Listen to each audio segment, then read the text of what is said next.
What's going on, guys? Welcome back to W.D.Y.D. CSP. What do you do as a central stir processor, guys? Welcome back again. Happy CS week. I have a great video for you, so stay tuned. All right, guys, welcome back. What's going on? So I have two instruments here. I have a Kerrison style instrument, Kerrison Ronguer style instrument, and I have a little ENT pituitary Ronguer. All right, guys. Quick note in decon when we're cleaning these instruments, if you have traditional style Kerrisons. Now this isn't actually a Kerrison; it has a different bite head to it, but it is a Kerrison style. So it has that little annoying groove right there that we'll talk about. But if you have traditional style Kerrisons, they do not come apart, guys. The best ones are the ones that come apart. We all know that. Very good to clean in there because you all know, if y'all seen the videos or any pictures out there of these items taken apart, there is so much bioburden trapped within the two pieces here that it's crazy. But a couple little tips I'm going to give you in decon. Of course, if our partners did the right thing in the OR, they pre-treated this nicely, removed as much gross soil as possible, put a pre-enzymatic spray on there or a moist towel to keep the soils from not drying on the instruments. So by the time it gets to decon, there might be some bone in there. There might be, but you know, something they pre-treat it well, it shouldn't be too hard to get rid of. But if you're looking for a nice dandy tool to get rid of that little bioburden, that little bone that's jammed up in there, don't damage one of your good instruments or shift an instrument. If you follow Nasir Evans on Instagram or LinkedIn, check him out. He actually invented a tool to help us with that very, very annoying issue of jammed up bone in there. His little tool is designed to get rid of that bioburden and get that bone out of there safely and effectively. So check him out, Nasir Evans. Shout out to Nasir for doing that. You know, that's innovation right there.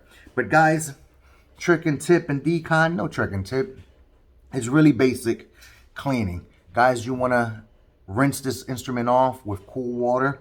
Cool water helps remove soils without having them coagulate back onto the instrument.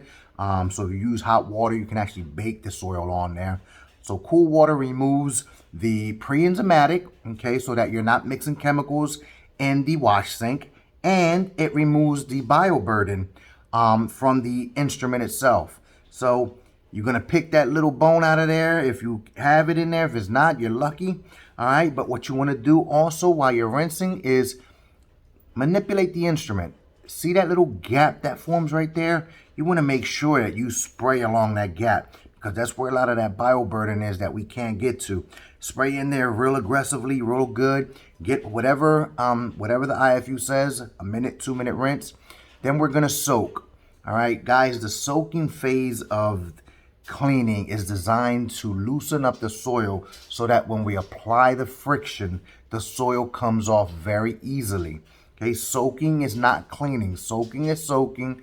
Washing and cleaning is a different method, is a different action. Can it happen in the same sink? It sure can. You know, soak your instruments for the allotted time of the IFU, that the IFU states. Grab whatever you're going to grab to apply the friction.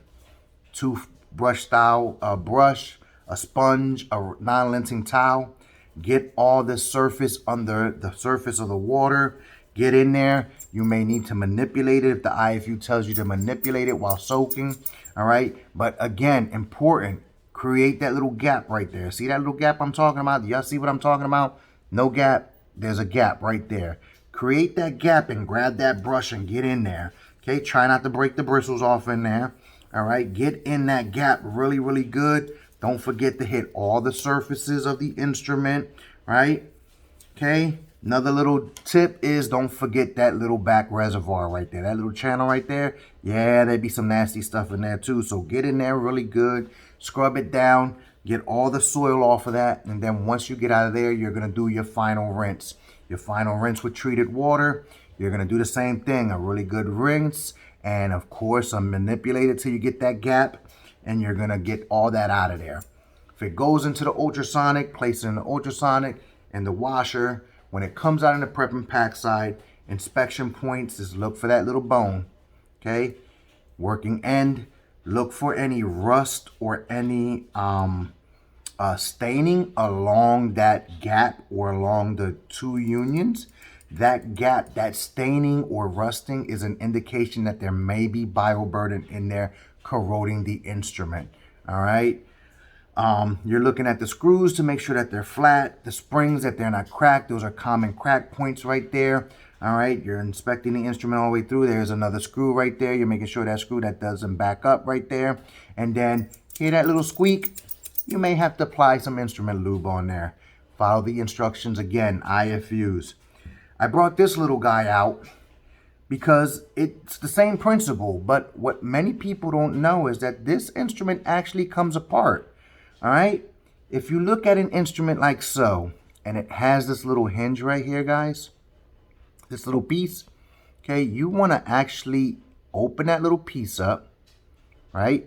Have it horizontal to the jaw, all right? And what you're going to do is where this little notch is inserted to the top of the instrument, you're going to actually push this back. You're going to push the top back. I'm going to show you. You're going to push that back. And on this instrument, the actual handle comes off. All right, so you're going to clean that separately.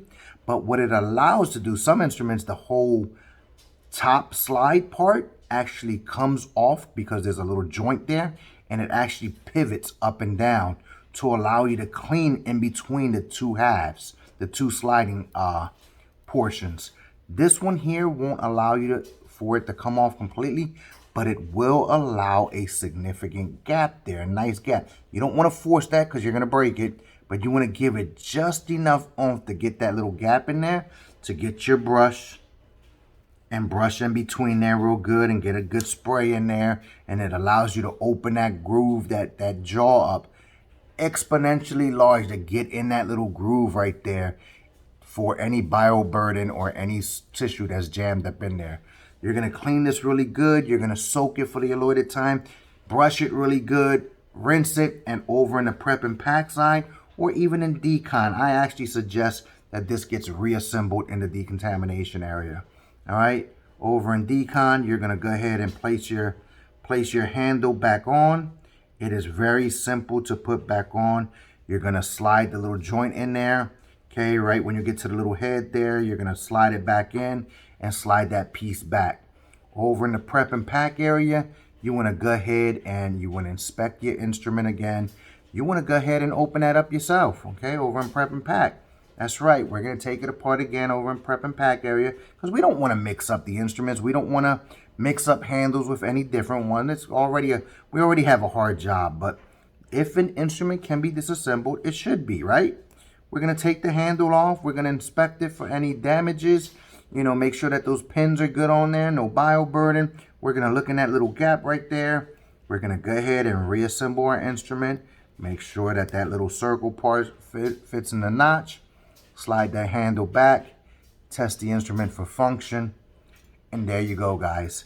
I really wanted to make this video because a lot of times you'll see these small instruments, and yes, they are very difficult to work with in decontamination. Yes, our utility gloves make us a little clumsy back there. So working with smaller instruments like this is very, very hard. But it's not impossible. Time consuming, yes. You may need a little instrument because you're not going to be able to get a fingernail in there. You may need a little instrument to slide this little latch up, right? Okay, but please, guys, this is a important point because if you see any rusting or staining along the two slide points, I guarantee that there's some bioburden in between there. All right, so I hope this video helped. If you didn't know, now you know. As always, guys, stay true to yourselves. Keep it 100. Until next time, peace.